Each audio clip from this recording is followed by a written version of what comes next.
Okay, fine, thanks. Yeah.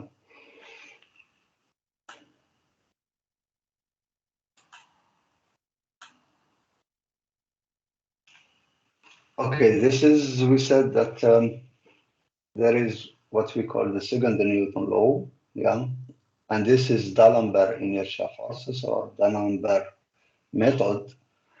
This is equivalent to the second Newton law. That is means we transform the kinetic problem to an equilibrium equation or equilibrium problem.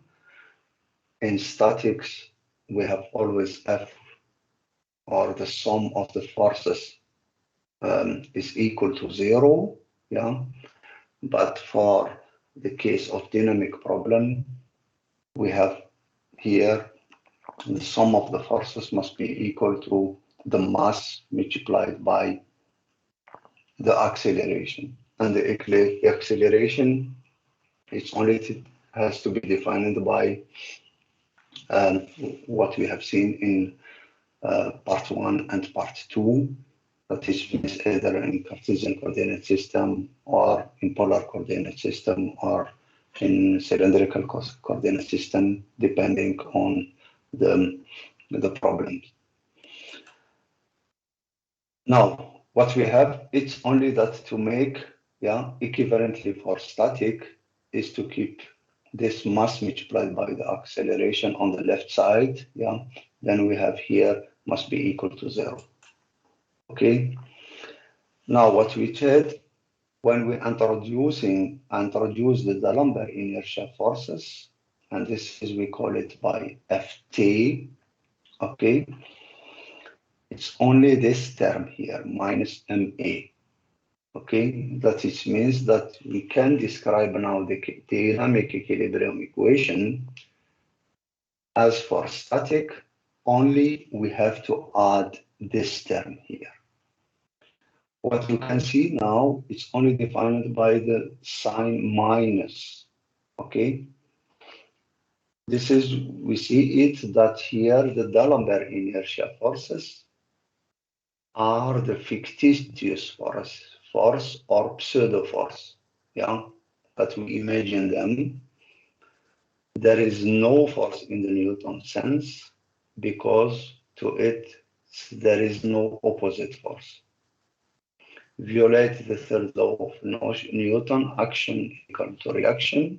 Why? Because we said that it's equal to 0, yeah? Then here the D'Alembert inertia force counteract the acceleration. Means that in free body diagram, the component of the D'Alembert inertia forces are opposite to positive x, y, and z direction if we use the Cartesian coordinate system, or opposite to the direction of basic vector. Means that if we have motion in one direction, let's say here, okay, you have the motion in this direction, okay, then we have here the x direction, the positive one, yeah.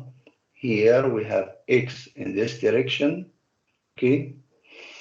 Now what we take only that the inertia force, it's opposite to x direction. Then we have, if we have x, yeah, upward here, then we take the opposite direction to x positive direction. And what we take, we define that it's only the mass multiplied by the acceleration. And this will be the inertia force. Okay, or we call it also D'Alembert. Some they call it also D'Alembert force. Yeah. Now we have inertial force has to be opposite to x coordinate.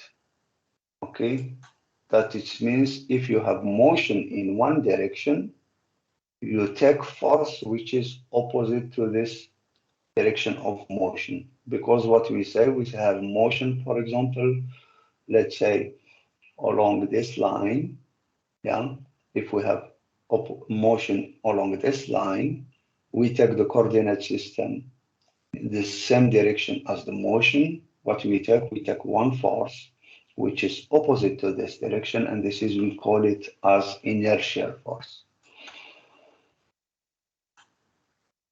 Then it means we have here this force F, we note it by T, yeah, which corresponds here, we say inertia. In X direction, it's only minus m multiplied by the acceleration along X direction, okay? The same principle if we have it also, let's say, in Y or Z direction. If we use the polar coordinate system, then we will have here the radial and circumferential direction. The same for cylindrical coordinate system. Now what we have, if we make the equilibrium equation with the Newton law, we make always the sum of the forces, which are the external forces, yeah, plus the internal one, equal to the mass multiplied by the acceleration. This is what we do with the second Newton law. But for the D'Alembert, what we do is the opposite. We say the sum of forces are equal to zero, as we do it for static, okay, where the acceleration is assumed in this case is equal to zero. Then we make the equilibrium, which is equal to zero. Then we have here the external forces. For this example, it's only the mass multiplied by gravitational acceleration g. And now what we add the mass multiplied by the acceleration, which is the inertia forces in this case. And this will be equal to zero. That is, means in this case here, the acceleration along x direction is only the gravitational acceleration with opposite sign. Then it means that we have here mg minus mx for the second case, for this case here, okay?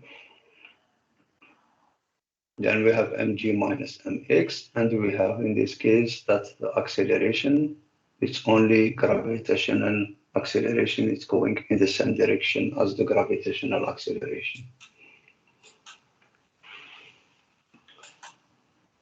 Now we take this example here where we have two-dimensional problem. That is, means we have horizontal motion as well as vertical motion. Okay, then we define in this case here what we have. If we let this particle or this mass falling down, okay, describing this path here. Here, as we said, we decompose the motion into two motions. One is along horizontal or x direction, and one is along y or vertical direction. In this case, what we have only the gravitational acceleration g. Yeah, this is, we call it the external force, m multiplied by g, plus what we have here. We have here the mass multiplied by the acceleration. This is the inertial force, yeah, along x direction, and there is the initial force along y direction. Yeah, then it's, you have x along this direction, then we take force opposite to x. The same here, we have y, yeah, along this direction, then we take the force which is opposite to it. Now, if we make here, we have the inertia forces, which are mx dot dot and my dot dot. In this case, it's opposite to x and y coordinate system. Now, if we can describe this by the inertia force ftx and fty. This is the notation that I use, yeah? Then we have it's minus mx dot dot and minus my dot dot along y direction. Yeah, it's always opposite to the motion. Yeah. Then if we write here the dynamic equilibrium for both coordinate direction, then we have sum of the forces equal to 0. Sum of the forces along y direction is equal to 0. Along x direction, there is no external forces. Then it means we have only the inertial force. It's equal to 0. In this case, the acceleration along x direction is equal to 0. But in y direction, what we have the external forces m multiplied by the acceleration, by the gravitational acceleration, and we add, yeah, the inertial forces. And in our case, that the inertial forces will be opposite to gravitational acceleration. Now, if we take the example, that's what we have seen with the Newton law, when we have column friction, that is means there is friction between the ground and the mass m here. Then what we have the contact force between the mass and the ground here. It's n, okay? If we introduce the friction, yeah, which try to stop the motion of the mass m, then it's here r. It's only coefficient of friction mu multiplied by the normal forces here. This is by definition, it's known as Coulomb, yeah, law. Now what we have two direction of motion. We have x, yeah, and we have y direction. This is what define it. We define x along this direction and y along this direction. X, it's following the motion, yeah, and y the same principle.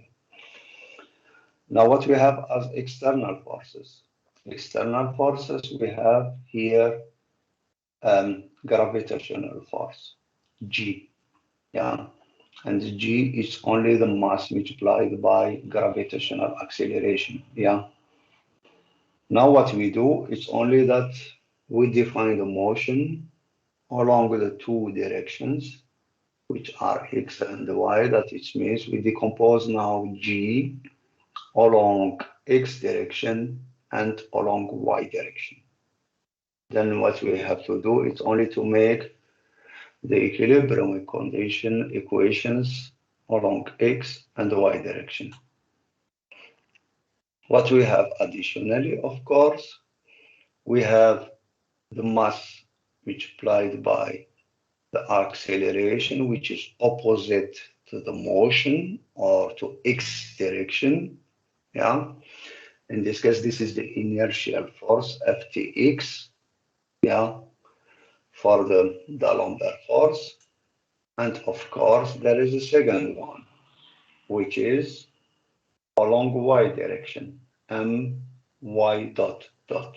And this is, as I said, it's opposite to y direction. Yeah. Then we have here the dynamic equilibrium. We have the sum of the forces along x is equal to 0. And we have the sum of the forces along y direction is also equal to 0. Now, if we look which forces we have along x and y direction, if we take now x in this direction, what we have g sine alpha, okay? This is the external force, gravitational force, projected along x direction, and it's in the same direction as x, which means it's positive. We have the friction here, force. This is opposite to x direction. This is minus mu n. This is only r here. And we have additionally the inertial forces due to the D'Alembert. Okay, due to the dynamic motion. It's as I said, we define it always by minus, yeah, y is opposite to the direction of the motion. and this is must be equal to 0. Okay, now if we look to the y direction, the same principle. Okay, we have the external forces, it's opposite to y direction, yeah, and then we have minus g cosine alpha plus n. This is the contact forces between the mass and let's say the ground, and it's positive y, it's along y direction, positive direction, and minus m y dot dot. This is the inertial force here. Yeah. Now we take the second one. Yeah. Here we have the particle, let's say mass point m along circular path. That means it's rotating along this, yeah, path here, which make it like say circle. Let's say example of satellite, hammer throw, etc. What we look here, we have x direction, this is and y direction. These are um, uh, Cartesian coordinate system. But as I said, better to use when you have circumferential or circular motion is to use the radial and circumferential directions. That is mean to use the polar coordinate system instead to use the Cartesian coordinate system. In this case, what we take here the radial direction, ER. This is the basis vector, ER, and perpendicular to it, we have the circumferential basis vector, EPhi. Now what we have two acceleration. If we make the choice to use this polar coordinate system, that it means we have ER, which is the acceleration along the radial direction, and perpendicular to it, we have the tangential or the circumferential one. This is the acceleration. Now, if we take here ER, ET, the two acceleration, of course, there is the inertial force, which we call also D'Alembert force. The two forces are opposite to the direction of the acceleration, okay, or opposite to the direction of the coordinate system here, or basis vector, okay. Then it means we have m a phi. This is only at. Yeah, this is the circumferential or tangential inertial force, and there is the radial inertial force. Yeah, this is MAR. Now, here we have inertial forces, okay, opposite to the co-rotating unit vector of the polar coordinate system. Now we have this term here in red, as I said, and here the red one, which is the radial one, and this is the circumferential or the tangential one. We have defined it in the part one, if you remember. Yeah, we have made some example. We said ER, the radial one, it's only R cross omega cross omega. Or in polar coordinate system, it's only R phi dot square. Okay, but as we have defined it, we said that this is the acceleration defined by this term, and we have E phi is only R phi dot dot. If you remember, we said it's only R vector cross omega dot. Okay. Now, if we make the equilibrium equation, what we have here, we have the sum of the forces are equal to 0 along R direction, as we have done it for X direction, and phi direction. Okay, what we have here, we have, of course, as the mass here, it's describing circular path. What we have here, we have the minus Ft, this is the D'Alembert force, minus MET, sorry, ER.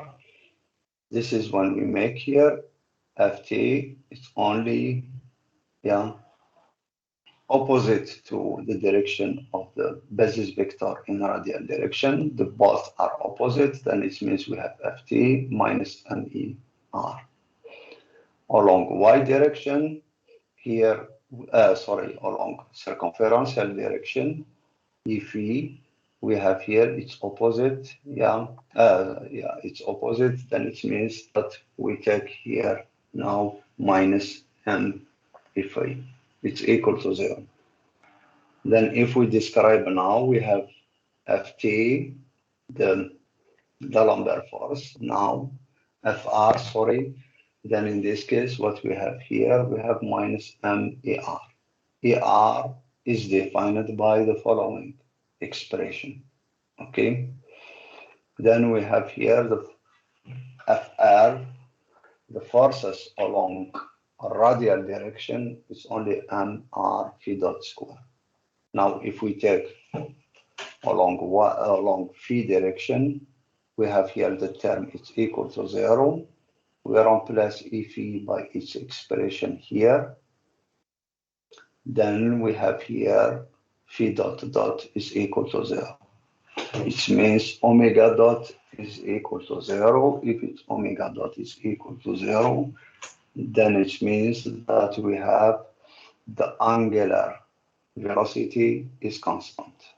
Okay, there is no acceleration along here circumferential direction. Okay. Now, if we return back also to the same example that what we have done with Newton, then here we take the example of particle along circular path. Yeah. In this case, we have accelerated frame circular motion. Then we take the mass here at time t equal to 0. Okay. We let it falling down, describing this path circular motion that at certain times t, we look what it happens. Okay. At each position, yeah, along this path here, we have the particle with a mass m. We choose the polar coordinate system. At each position here, we have the radial one and we have the circumferential one, Phi. Yeah. At time t equal to 0, phi is equal to 0, phi dot equal to 0, and phi dot dot are equal is also equal to 0. Now what we have the contact force here, N, okay, between the mass and the ground, okay.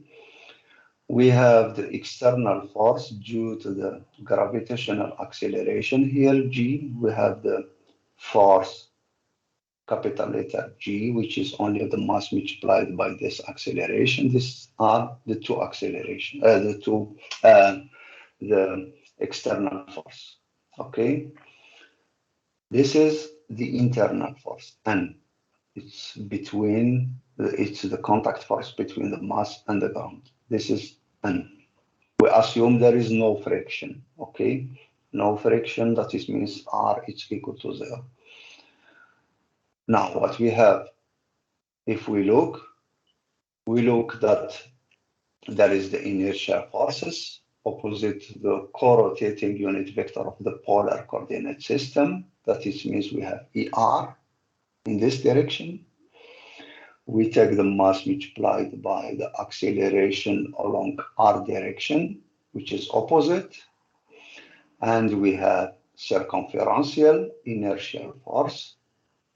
and in this case also it's opposite to EV direction. Okay, then it means here when we look, we have the acceleration along a radial direction, and we have EV, the acceleration along phi direction. Okay, acceleration the same as for the previous slide. Yeah, we have seen it in part one. ER is only minus R phi dot square, and EV is R phi dot dot. Okay, this equation you find them, yeah, in the part one. Now what we do, the same principle, yeah, will not change, the same methodology, yeah. The sum of the forces along a radial direction and the sum of the forces along phi direction. What we have along a radial direction, we have the contact force N, okay, this is minus N, and we have G. G we projected along radial and along circumferential. Now we have here along radial, it's only plus G sine phi. Yeah, this is R we call internal and external forces. Okay, that have now to do with the definition, let's say, of the motion. It's dynamic or static. Okay, these forces exist always. The difference, yeah, if we are in static case, this term will be equal to zero. Okay. Now we add the inertia force. Yeah. If we use Newton law, we say the external forces, yeah, plus internal force are equal to the mass multiplied by the acceleration. This is the second Newton law. Okay. This is we do it in radial direction and phi direction. With the lumbar, it's opposite. We say they are equal to zero. It's not the mass multiplied by the acceleration, but we have to include the inertial force. In our case here, the inertial force along a radial direction is only the mass multiplied by AR, okay? The acceleration along a radial direction. And in phi direction, circumferential direction, we have the mass multiplied by E phi, okay?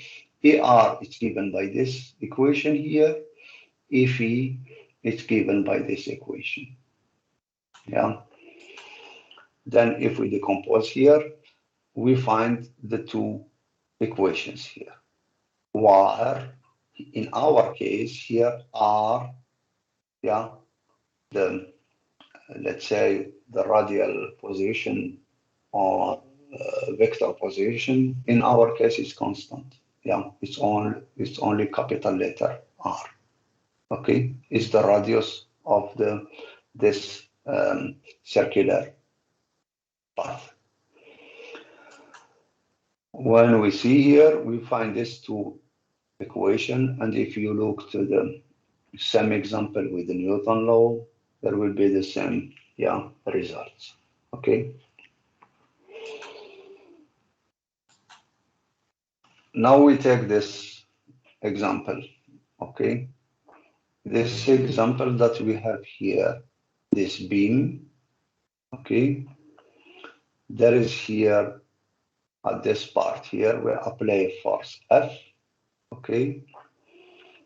And we have the mass here, M1 and M2. Okay, we have accelerated circular motion, where when we have, for example, mass 1, M1 is greater than mass M2, yeah, the system, the beam will rotate along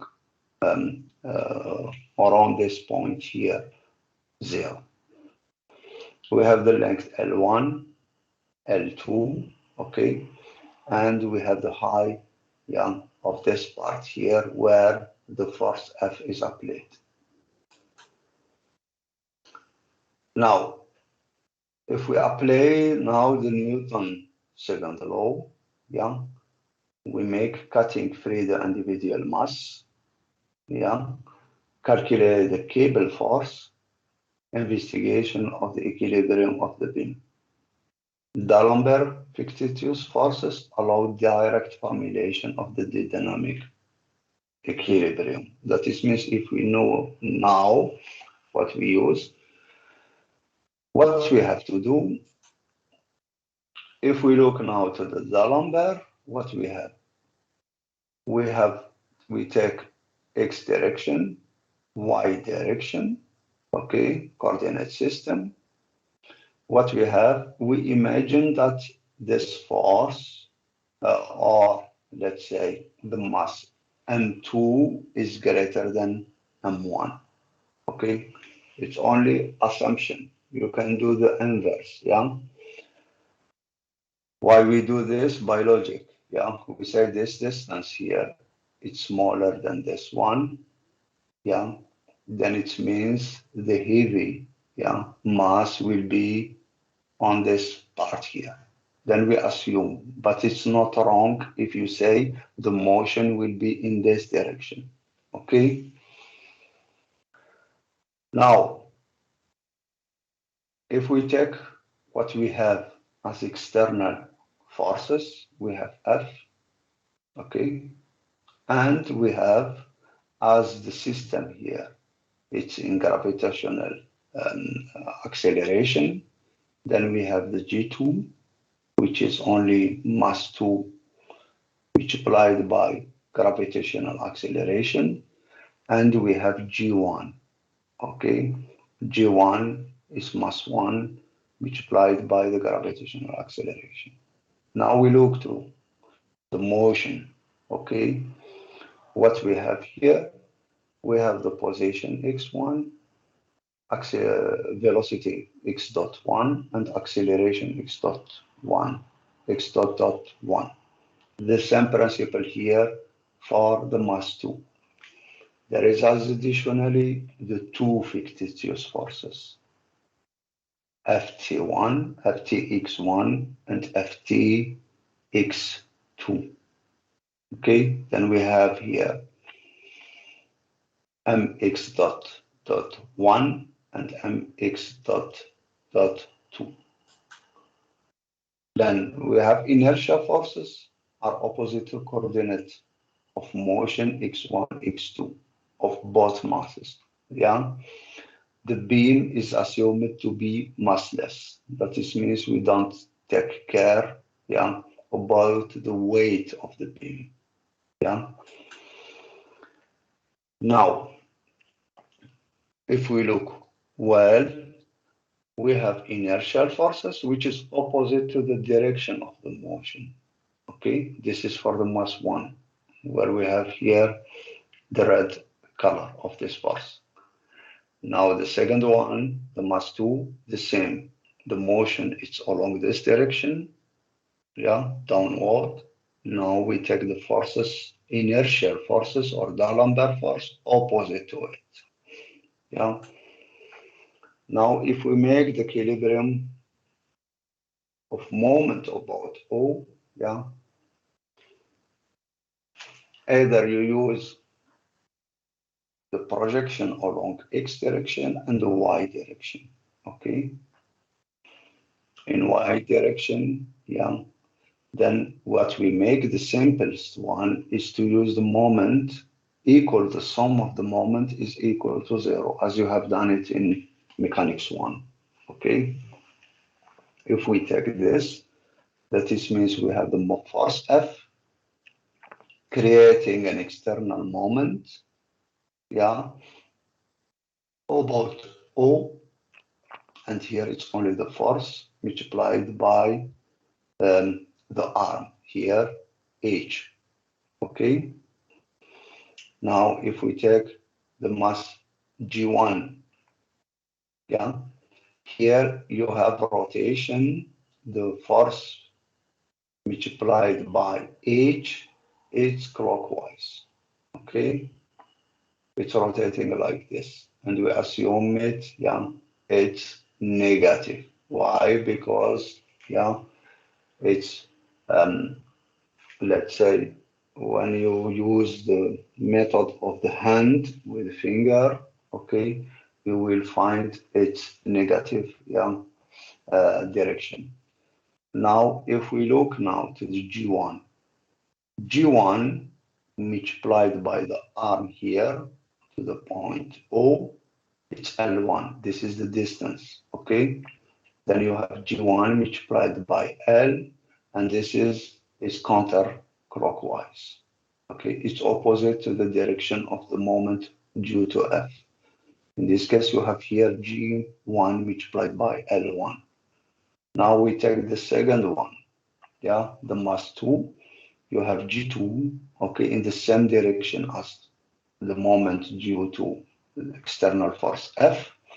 Then you have it here clockwise. Then you have minus G2 multiplied by L2.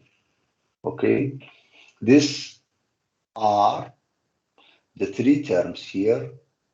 The moment, or we say external moment, as we do it for the external forces. Now what we have to introduce, we introduce the inertial force. Okay, the inertial force here, we take it for inertial force Ftx1, yeah, due to the mass 1, it's only m1 x dot 1, yeah, multiplied by L1. And this is also counterclockwise. Okay, we choose the direction of it. It's opposite to the motion. It's very important, this, yeah. Otherwise, if you choose the wrong direction, yeah, you will get here minus, yeah, and you will have the wrong results. Now, if we take the mass 2, the same principle, you have m2 x dot 2, yeah, this is the inertial force of the mass m2 multiplied by the arm here L2. And this is equal to 0, okay?